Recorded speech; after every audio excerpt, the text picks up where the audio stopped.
great to see you, Purpose Church. So good to be together.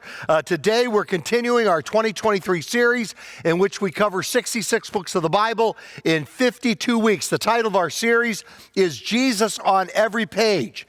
Now, the section of the Bible that we are in today is what is called the books of poetry and wisdom in the Old Testament. And so we're calling this series within a series, we're calling that God's Playlist. And the title for today's study is Ecclesiastes, Jesus, Our True Hope. King Solomon, King David's son, who is seen as a picture of Jesus in the Old Testament. He's the teacher. He's the one that brings hope out of despair in the book of Ecclesiastes. He's the man of wisdom. So he's a foreshadowing, a picture of Jesus in 1000 BC. He wrote Ecclesiastes around 950 BC. And by the way, it only takes about 31 minutes to read the book of Ecclesiastes in one sitting. Or you can take 5 minutes a day and read it this upcoming week. Now, I've got to make a confession to you. I did not like the book of Ecclesiastes when I first encountered it in my early 20s, in my late teens and my early 20s. But I fell in love with it in my 40s. Didn't like it in my 20s, fell in love with it in my 40s. It's basically a book about how to get through a midlife crisis. That's basically what it is. It's a midlife crisis book. And so instead of me buying a sports car and getting a hair transplant and blowing up my life, I just read the book of Ecclesiastes throughout my 40s. And it was much less expensive and much less costly than the alternatives. It begins like this, Ecclesiastes 1, verse 1. The words of the teacher, son of David, king in Jerusalem. Meaningless, meaningless, says the teacher. Utterly meaningless. Everything is meaningless. What do people gain from all their labors at which they toil under the sun? Now, Solomon was a very unique guy. Dr. Ben Carson, when he was the secretary of the HUD department, he had been a world-renowned brain surgeon doing all kinds of cutting-edge surgeries, particularly with regard to children. And he went on to be the secretary of the HUD department, and my daughter Abby worked for him there. She was in charge of all the congressional affairs and liaison between the HUD department and the House of Representatives and the Senate as well, the Congress. And she loved working for Dr. Ben Carson because she said about him, he was always the smartest guy in the room and the nicest guy in the room. Isn't that a great combination? Whenever he walked in the room, he was the smartest guy in the room, and he was also the nicest guy in the room. Now, Solomon was always the smartest guy in the room. He was the richest guy in the room. He was the most educated guy in the room. He was probably the best looking guy in the room and the most powerful guy in the room. He did it all. He built it all. He experienced it all. He learned it all. He enjoyed it all. He tried it all. He spent it all. He achieved it all. And he partied like there was no tomorrow. He partied like there was no tomorrow. And yet he still wasn't satisfied. By the way, I tried partying like there was no tomorrow last week at my granddaughter's 13th birthday party, but it didn't turn out so well. Let's watch this together. You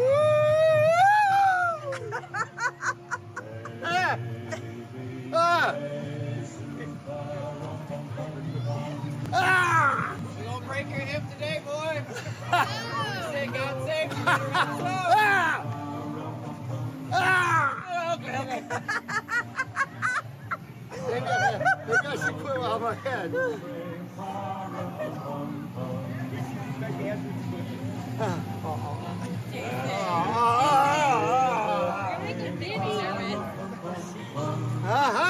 Just playing Christmas music.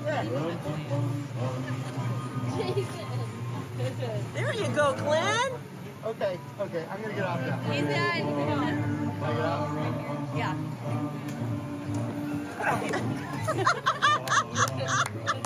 So the one laughing so hard in the background, that's my wife. That would be my wife, Kimberly. So Solomon did it all. He partied hard. He did it all, built it all, learned it all, experienced it all. And yet it still didn't satisfy him.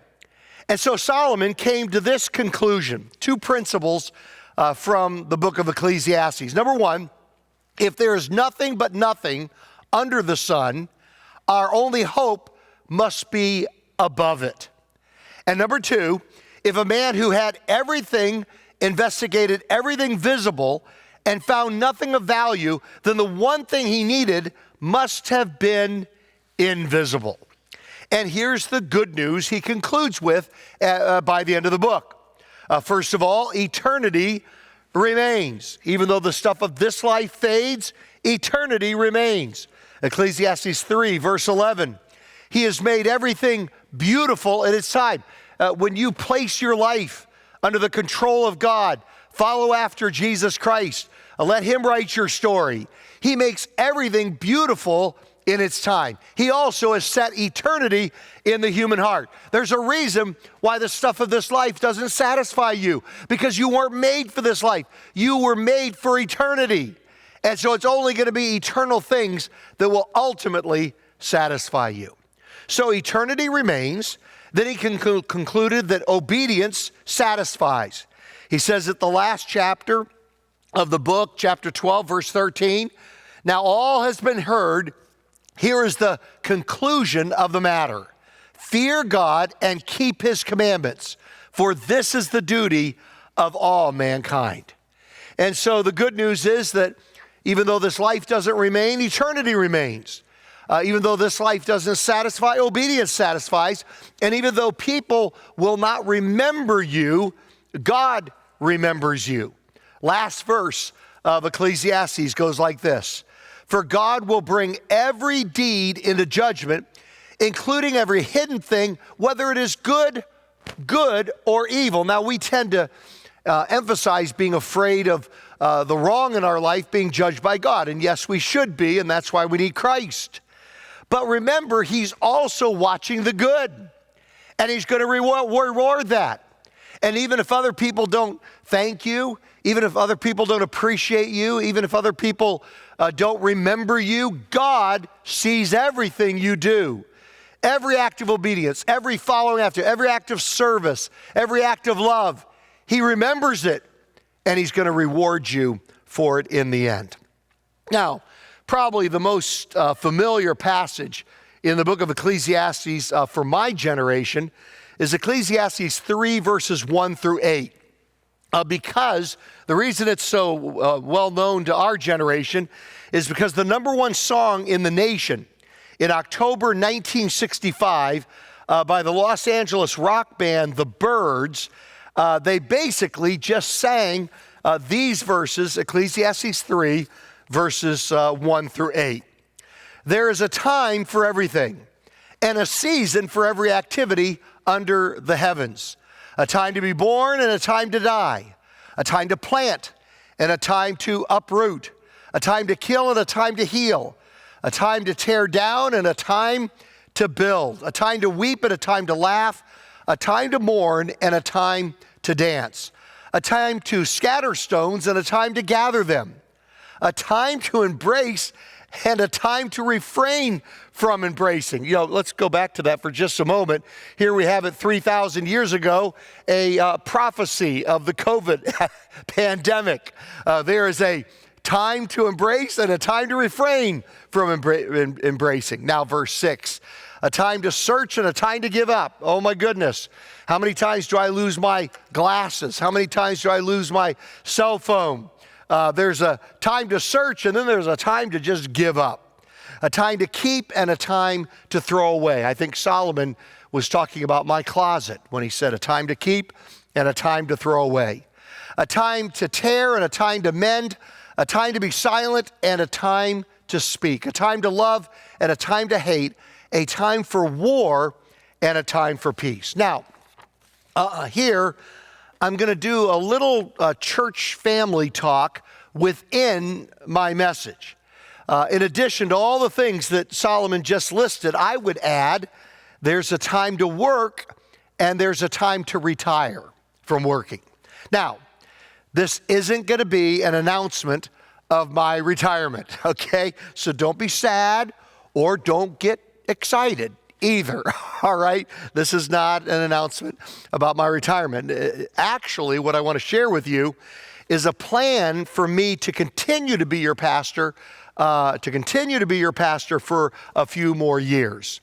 Now, I don't want to be that pastor who stays too long. All of my pastor friends that are of retirement age, along with me, we all agree we don't want to be that guy who stays too long. But our church's leadership has assured me that it would be good for our church for me to continue for several more years. It would be a good thing for our church, a healthy thing for our church, for me to continue for several more years if possible. Now, I didn't completely trust that because these are my friends and they might be biased in my favor. So at our last congregational meeting back in February, I asked those who were present to vote on my retirement age. I have never heard of a pastor doing that, to have the congregation vote on my age of retirement. But we have a special relationship between church and pastor here at Purpose Church, so I wanted to get everyone's input.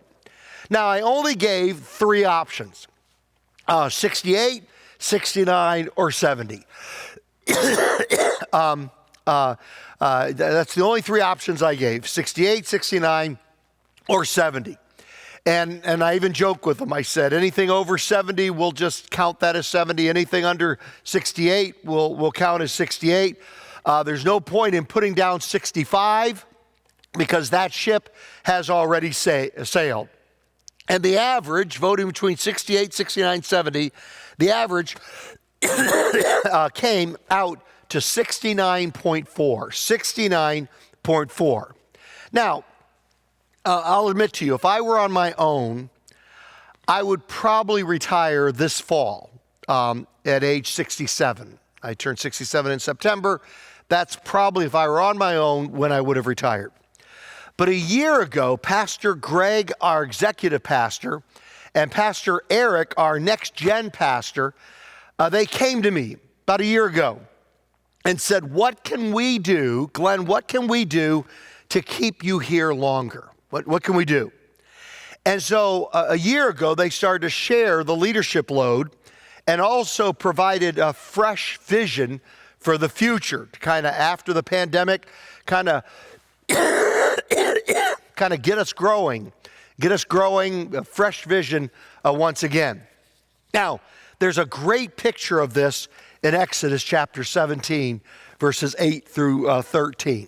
And I want to read it to you now because this is kind of a picture of what Pastor Greg and Pastor Eric did for me starting about a year ago and what they will continue to do for me in the future.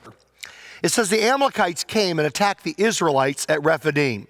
Moses said to Joshua, choose some of our men and go out to fight the Amalekites. Tomorrow I will stand on top of the hill with the staff of God in my hands. So Joshua fought the Amalekites as Moses had ordered, and Moses, Aaron, and Hur went to the top of the hill. As long as Moses held up his hands, the Israelites were winning. But whenever he lowered his hands, the Amalekites were winning. When Moses' hands grew tired, and that would be me, or I think in the original Hebrew it says when Moses developed a cough while he was preaching. I think that's what the original Hebrew says, just kidding.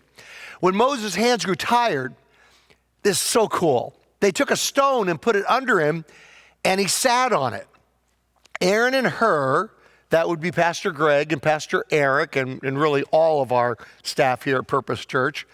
Aaron and Hur held his hands up, one on one side, one on the other, so that his hands remained steady until sunset. So Joshua overcame the Amalekite army with the sword. So as it was beneficial for Moses to still be there lifting his hands, it gave the Israelites victory. But when his hands were too tired to hold up anymore, a couple of his others came along with him, Aaron and Hur, and held the hands up so that they could have victory in the nation of Israel. Now, that's what we've really seen happen just within this past year. Since we've been doing this, shared leadership a little bit more, shared vision, since we've been doing this, the church has grown by 22%, which in some years would put our church among the top 100 fastest growing churches in the United States. It's just crazy for a 153-year-old church to be experiencing that. It's just like unheard of almost. Our giving has grown by 4%.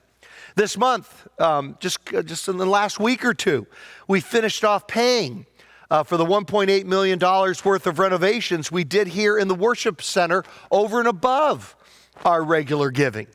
And then earlier this month, we had possibly the largest on-campus Easter attendance in the 153-year history of our church. Now, here's just one more adjustment that's going to help to keep me going. On July 2nd, Pastor Eric will have been our student ministries pastor for 10 years, which is just crazy because the average high school pastor in America stays a year and a half. This is, I'm sure, the longest we've ever had somebody in that position in the history of our church. So he'll have been here 10 years. On May 13th, Pastor Eric is going to graduate with his master's degree of arts and ministry and Christian leadership from Hope University. So what we're going to do is Claire Kalinko, Pastor Claire, she is going to move from being our associate high school pastor to becoming our high school pastor and our student ministries pastor. And I've asked Eric to, along with being one of our teaching pastors and our next gen pastor, he oversees everything from birth through young adults. I've asked him in addition to that to be our associate lead pastor, starting July 2nd. This will enable me to finish strong in my calling here at Purpose Church. And I just praise God for Pastor Eric, for Pastor Claire, and for Pastor Greg for helping me to stay longer at the best job on planet Earth, which is being your lead pastor. No place I'd rather be. And this team is helping me to do that. Now, for the remainder of our time, I want us to look at one of the major themes in the book of Ecclesiastes, which is this: life's not fair. Solomon says that under the sun, life is not fair. Now, when he says under the sun, he means from an earthly perspective. That's what he means by under the sun. He says in chapter 3, verse 16, I also noticed that under the sun there is evil in the courtroom. Yes, even the courts of law are corrupt. Now, here in the United States, we have, I believe, the best justice system in all the world. But how many of you have ever disagreed with a court's decision? Okay, raise your hand right where you're watching from. How many of you have ever disagreed with a jury's decision? So no system is perfect under the sun. That's basically what Solomon is saying here. I love Senator Fred Thompson, the senator from Tennessee. As a matter of fact, while he was deciding whether to run for president back in, I believe it was 2008, he met with me and about 4 or 5 other pastors from here in Southern California of some larger churches, and he met with us, I think it was down in Newport Beach or whatever, to discuss his upcoming run for the presidency. But before he was a United States Senator, He played the Manhattan district attorney in the show Law and Order. And in that role, I remember one of the lines he said after a particularly difficult outcome from a court case. He said, "We've got the worst justice system in all the world, except for all the others." We've got the worst justice system in all the world, except for all the others. There is no perfect justice system under the sun. Winston Churchill said the same thing about democracy. He said, "Indeed, it has been said that democracy is the worst form of government, except for all those other forms that have been tried from time to time." So democracy is the worst form of government, except for all the others. So Solomon looked for justice, and he found injustice. He found that there is no perfect justice system under the sun. In heaven, for eternity, there will be a perfect justice system, but not now under the sun. And then he goes on to state 6 other reasons why life is unfair. Number 1, because innocent people are oppressed. Ecclesiastes 4 verse 1, "Again I observed all the oppression that takes place under the sun. I saw the tears of the oppressed with no one to comfort them. The oppressors have great power and their victims are helpless." You know, just this past week, Kimberly and I were talking about the horrors that are going on in Sudan. And we were saying to each other, it's just so unfair that we got to be born here. And so we don't have to deal with all of that. It's just not fair. Solomon would agree. He says in chapter 5, verses 8 and 9, "Don't be surprised if you see a poor person being oppressed by the powerful, and if justice is being miscarried throughout the land. For every official is under orders from higher up, and matters of justice get lost in red tape and bureaucracy. Even the king milks the land for his own profit." And Solomon's talking about himself. He says, I admit it. Even I am part of injustice within this world. Then another thing he says is that life is unfair because good people die young. Good people die young. Ecclesiastes 7 verse 15. "I've seen everything in this meaningless life, including the death of good young people and the long life of wicked people." Number 3, life is unfair because dishonest people go free. Ecclesiastes 8 verse 11.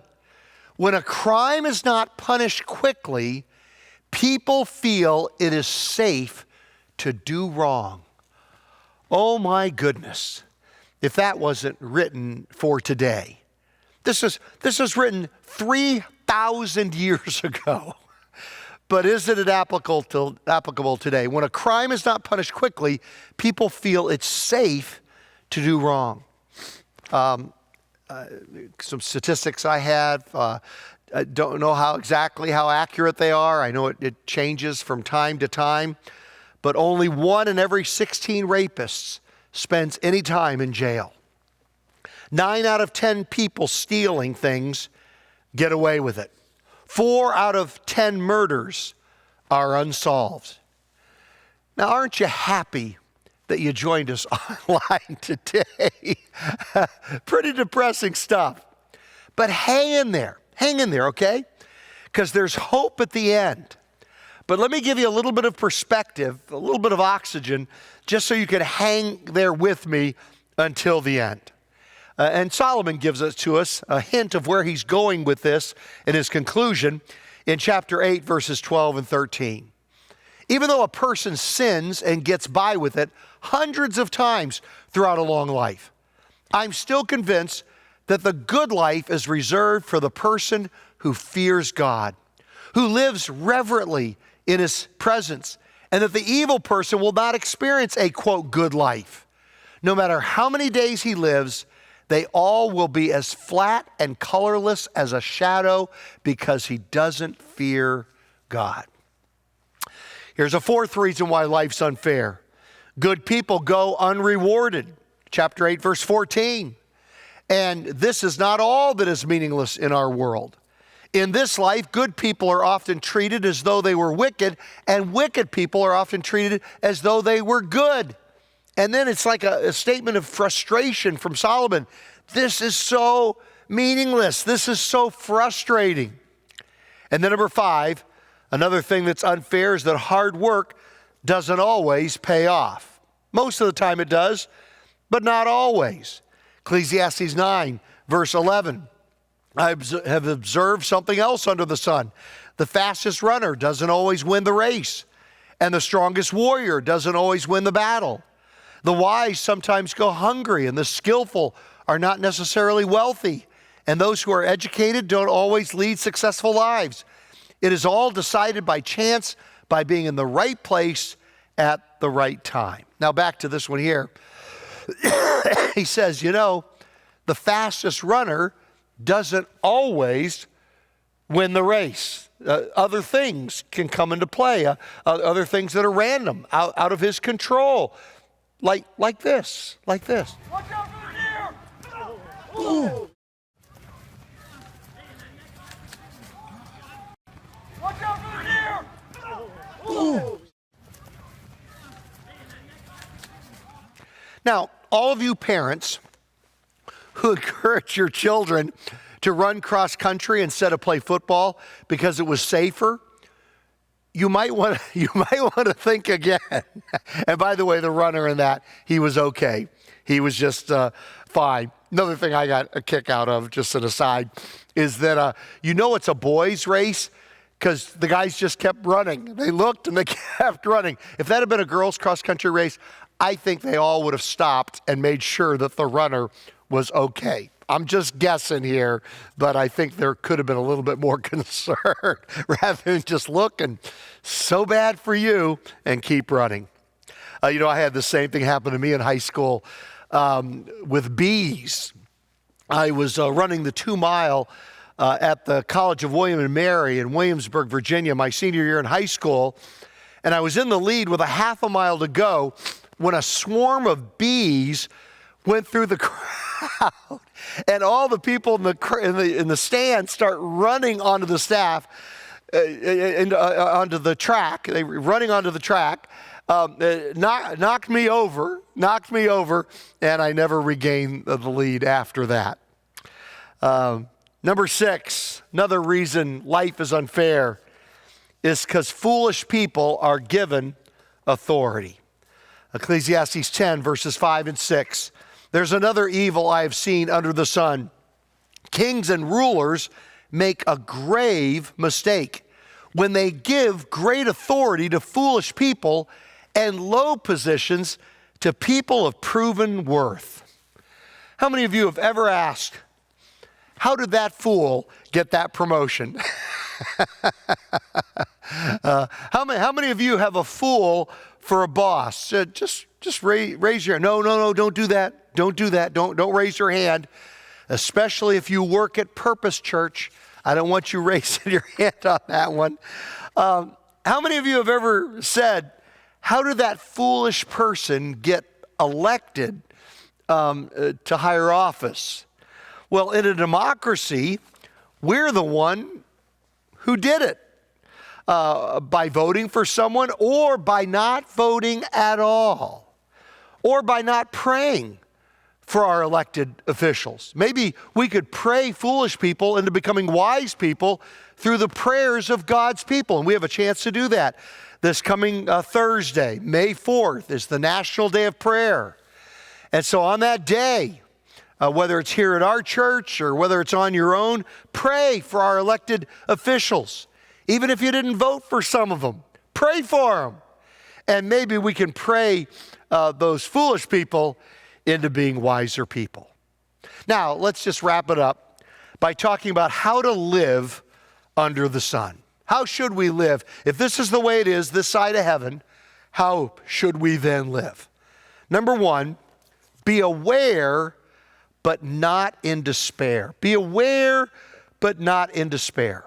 Injustice is not the final chapter in our lives.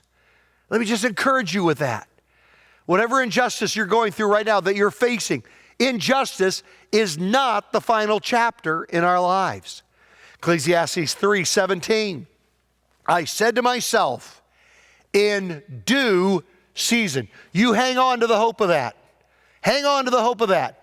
In due season, God will judge everyone, both good and bad, for all of their deeds. Number 2, be concerned, but still enjoy God's blessings. Now, here comes the biggest surprise, or one of the biggest surprises, in the book of Ecclesiastes. He says, be concerned about injustice, but it's still okay. It's okay to enjoy your life, even though there's injustice in the world. You know, I want you to know that as your pastor, I worry especially about those in our church family who work in law enforcement or social work, or maybe you work with cancer patients, or I worry for our pastors here on our staff, like Pastor Tamiko Chacon, fighting human trafficking, or Pastor Eric Vasquez, who's fighting for the youth of the city of Pomona, or Pastor Shamram Baran, fighting for the hungry and the lost of the world. And we need to be in prayer for those of our church family who are on the front lines of some really difficult stuff that they're seeing on a regular basis. But here is Solomon's advice, not just for them, but for all of us. And it's in chapter 8, verse 15. So I recommend having fun. What? Where did that come from? Donnie Downer, Sad Solomon, has something happy to say.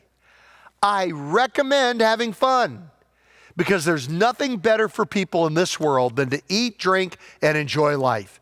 That way they will experience some happiness along with all the hard work that God gives them under the sun. God has given us some hard work. He's told us fight injustice. Be involved in the tough areas of life. That's what he's called our church to do. Here in the corner of Holt and Gary and downtown Pomona, he's called on us to do some hard work. But he said it's okay to enjoy your life along the way. So he says, so I recommended having fun. It's okay in spite of that injustice that you deal with. It's okay to still find joy in life, not to feel so guilty that you can't enjoy the blessings that God has given to you. And then number 3, he says, do good even when injustice wins. Or the way I wished I had phrased this is, or even when nobody notices. Do good even when injustice wins, and do good even when nobody notices. Chapter 9, verse 13. Here's another bit of wisdom that has impressed me as I've watched the way that our world works. There was a small town with only a few people, and a great king came with his army and besieged it. A poor wise man knew how to save the town, and so it was rescued. But afterward, no one thought to thank him. No one bothered to thank him. And let me just encourage you, even if other people don't appreciate the good that you're doing, God does. He sees. He sees you, and he will reward you in the end. You know, I'm speaking right now to those parents that are raising young children. I know how exhausting that is, how hard that is. And he just says, does anybody care? Nobody really thanks me. Does anybody appreciate? God does. He sees you, and he's going to reward you. Some of you dealing with elderly parents, and it's been a real stress for you. God sees you. He sees you, and he's going to reward you. Some of you are what we call the sandwich generation, where you have challenges both from your children and with your parents, and you're trying to meet the needs of both. I know it's hard, and you think that nobody notices, no one thanks you, but God sees you, and he will reward you someday. And then number 4, be angry. but don't forget your own sin. You know, there's this tendency in our culture today to be so angry, pointing out other people's sin, and so angry at other people, pointing out their sin, and to forget about our own sin. Or to point out the injustice of others while ignoring the areas where we are unjust in our dealings with others. He says in chapter 7, verse 20, not a single person on earth is always good and never sins. Don't eavesdrop on others. You may hear your servant curse you. For you know how often you yourself have cursed others. You know, I found in my life that the things that most irritate me about others are the things that I myself am most guilty of. I often find that to be the case. What bugs me the most about others is what I myself am guilty of. We all need a healthy dose of humility. We're pointing at somebody else, there's still 3 fingers and a thumb pointing back at us. So we need to ask ourselves the question, where have I been unfair and unjust to others in my life and in my dealings with other people? Now here's just a closing word of comfort from the Solomon who was to come. The imperfect Solomon lived in 1000 BC or 900s BC. The perfect Solomon came 1,000 years later, and he said these words. Jesus said, I have told you all this so that you may have peace in me. Here on earth you will have many trials and sorrows, but take heart. Take heart. But take heart. Maybe the whole reason you watched today was to hear those 3 words from Jesus. But take heart, Jesus says, because I have overcome the world. And then Paul gives us this challenge that he gave to the Romans 2,000 years ago. Don't let evil conquer you, but conquer evil by doing good.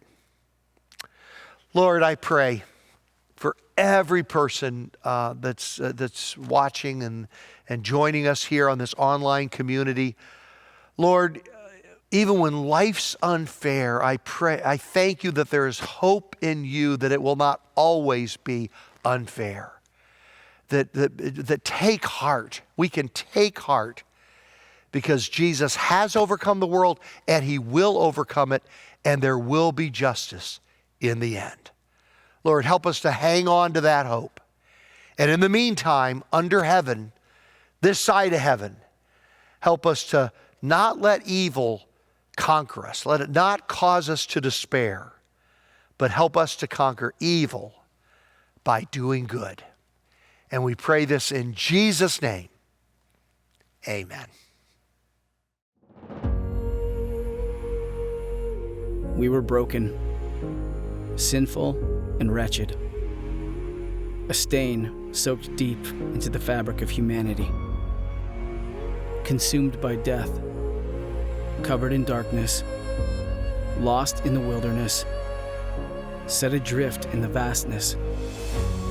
But God, he was consumed too, unwilling to watch his creation wander endlessly, unable to sit by as we dove deeper into the abyss. He was overcome by love, by grace, by mercy. He took our pieces and gave them purpose. He took our shattered spirit and gave it hope. He took our destiny and reshaped it. Though we were unworthy, he counted us worthwhile. We were broken, but in the hands of God, we've been made whole.